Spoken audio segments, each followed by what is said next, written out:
Good evening, everyone. Thank you so much for coming. My name is Ashira Greszes, and my son Yedidya is 2.5 years old. Yedidya was born at 35 weeks, which isn't so early, but it's early enough to freak everyone out. He weighed 1.5 kilos, which is very, very small. It's about maybe a bag of sugar and a half. And we were alone. Not only are we Olim Chadashim, but it was the height of Corona, so no one was allowed to come in. We were in the NICU, in the prenatal ward, by ourselves, with only one of us being allowed to see him at a time. Each of us went through our own personal struggle at this time. We were alone, we were without any help, and we didn't know what would be. During this time, Yedidya suffered a brain bleed, at which point we were told that we didn't know whether it would go away by itself, but the only thing we could do was to wait and pray. And so that's what we did. Towards the end of a month, we were told we were allowed to go home, and we left. We thought that this would be pretty much the end of the struggle. And as it turned out, it was actually only the beginning.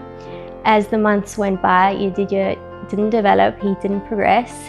He couldn't sit, he couldn't crawl. He would lie on his stomach and with his right side drag himself across the room. And we went to multiple physios, multiple therapies that the government provide. And each time we were met with the fact that he is just lazy and we weren't practicing enough and working with him enough. At this point, I quit my job and we stayed home with him. We created all types of activities, and through the games that we have a lot of toys now because of that, to try and get him to go, to encourage him to move, and nothing would happen. At this point, eventually a neurologist suggested that we do an MRI, which we did, and we found that he had hemiplegic CP on his left side. At this point, we were really at a loss because we felt that we were not being provided with enough therapies to be able to help him. And so we began to look to do it privately. We started these therapies privately and we saw that they were working, but we couldn't afford this. It wasn't feasible for us. And so we started looking into options of maybe moving either back to South Africa or America, where we would be able to afford such things.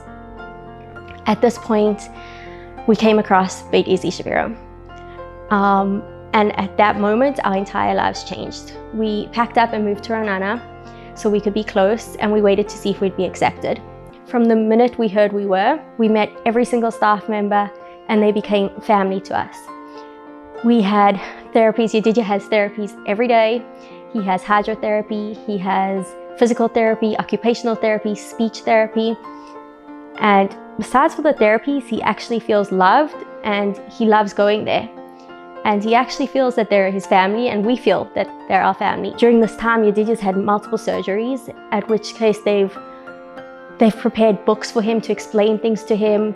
They've prepared on the iPad different grids for him to be able to pick and show us a picture of if he's in pain, if he wants a hug, if he wants something to eat.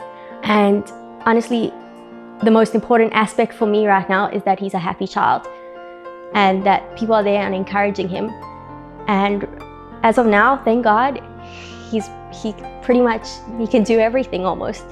And these past few days that have been hard for everyone in the whole country have been particularly hard because not only are we alone with our family, but we're without Beit Issie.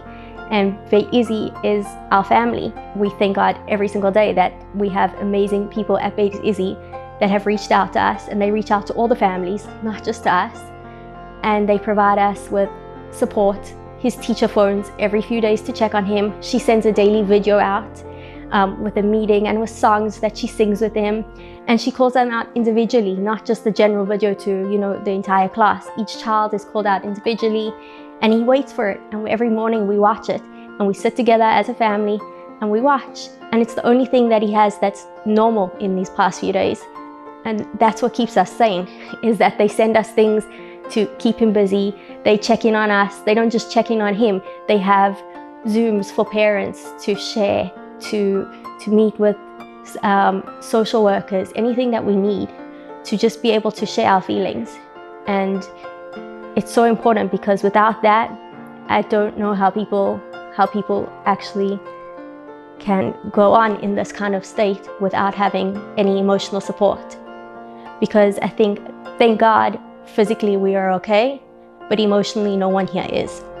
And the fact that we have Beit Issie behind us, even though they themselves are going through things, changes everything. Because for a 2-year-old who doesn't understand why every morning suddenly now he doesn't get to go to gun and he's running downstairs to a shelter when he hears a loud noise, having his teacher explain that to him in a way that he understands and some sense of normalcy has given us everything. So thank you everyone for coming, and please just know that this is an amazing organization that has saved us more than just physically. Thank you.